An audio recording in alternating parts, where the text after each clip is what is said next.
Hello, ladies, gentlemen, patrons of the internet. My name is Abraham, or Amber, as it will very soon become.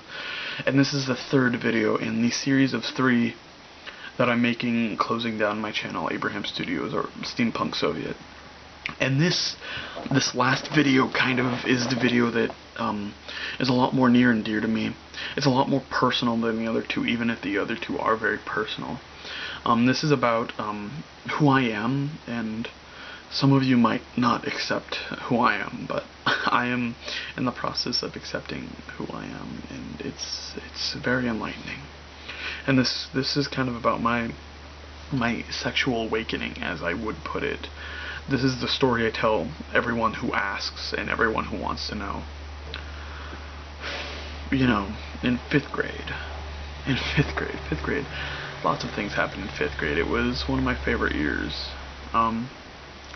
No, but in 5th grade, I started hearing about, like sex and fucking and, even gays, and all of this is a little 5th grader who just watched a puberty video. This is all very exciting and new and scary even.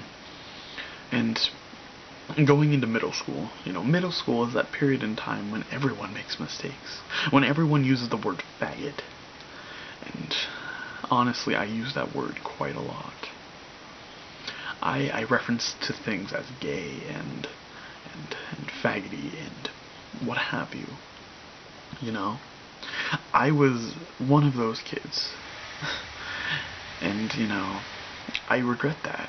I don't regret it because I learned from it. I admit that I've done horrible things in the past, and I'm glad that I've learned from them, I'm very glad. No, but in 8th grade, I was just like, hey, I'm completely straight, why don't we look up glass dildos? And I did, and oh my. I was smitten. I was like, I want that inside of me somehow. And as an 8th grader who thought those things, who said the word faggot a lot, who had this notion that being gay was inherently bad, I kind of pushed that thought to the back of my mind. And in freshman year of high school, there's so much sex in the air. Hormones are flowing. Freshman year of high school, I received a jacket and there were condoms in the pocket. Freshman year of high school, I remember staring at boys and girls, thinking, wow. Never ever having these sexual feelings, but looking at people as they are amazing, as they are gods and goddesses, beautiful people all around me. And I never really thought about sex. It never really crossed my mind. I never thought who to have sex with, or will I ever have sex, or what have you. Now, all these thoughts were kind of suppressed until junior year, which I read this book, Will Grayson, by John Green and David Leviathan. John Green, of course, is a very talented author. I can't say the same for the other guy. I haven't read much of his work. I've read a few other books by John Green, of course. And this book deals a lot with gay youth, gay teenagers, as I possibly was, Yeah, I thought about penis every once in a while. I thought about vagina, too. And they both seemed like these foreign concepts to me, and I was like, why do people want to have intercourse with these? Why do people want to have intercourse at all? I thought to myself, after reading this book, I was confused. I was kind of enraged. I was like, what if I'm gay? And I thought that, oh, I certainly like women as well. I can't be gay.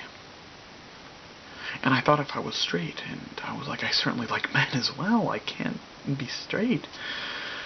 And I started researching into all of these things. And I finally asked my friend, who's very, very in the know about this kind of subject, about this. And I was like, I don't really have sexual feelings towards anything. And for a long time, I identified as asexual, and I somewhat still do identify as gray ace to this day. That's you can probably see the flag back there. But knowing this, it gave me a lot to think about. It gave me a lot to feel about, and I realized that I see sex as one of those things that you and your partner should do after you've reached this understanding, which you can't really communicate any further without that kind of intimate physical contact. I've seen that looking into someone's eyes for a long time is very intimate. Holding someone very intimately is obviously very intimate. That's redundant to say. There's a lot of different intimate contact that isn't just sex, and the fact that people just have sex to have sex is kind of, it doesn't strike me as meaningful, because that person that you're fucking, if you don't have the emotional bond, I don't see a purpose as to why. If you want an orgasm, that's why people masturbate. No, but at the same time, well, this was about November of junior year that I read Will Grayson and started questioning my sexuality. Around, let's say March. I don't fully remember the details of this. I started questioning my gender identity as well. And I didn't really feel like a man, you know? I have a penis, of course. I dress like a man most of the time. I didn't really feel like a man, though. And early on, my dad had died very early, when I was a year old. The two people that raised me were my mother and my grandmother, and having those strong female influences in my life made me feel more female, and for a long time I identified as genderqueer, until very recently when I discovered that the possibility that I am transgender, and that is why I said Amber at the beginning of this video instead of Abraham. I do believe that I am transgender, and on my vlog videos I use this high voice, which I couldn't sustain for this long for these 3 videos, so I didn't do that. But I don't necessarily feel like a man. I feel more like a woman, and this is me coming to terms and coming out with that on my YouTube. And that is one of the most prominent reasons I cannot talk. I'm sorry. That's one of the more that is one of the more prominent reasons that I'm doing this on my channel. Making my channel kind of cease use for a little bit. This channel has been a good 6 years of my life, and I think moving on to my vlog channel as I'm going into college is going to show a bit of a divide between then and now, you know? This has been hard for me to say. It's been hard for me to think about. The last year, I've changed so much. In high school, I've changed so much. From the minute I opened my YouTube account, I have changed so much to the person that I am today. And you know, like I said in the very first video in this series, it's powerful to see that change.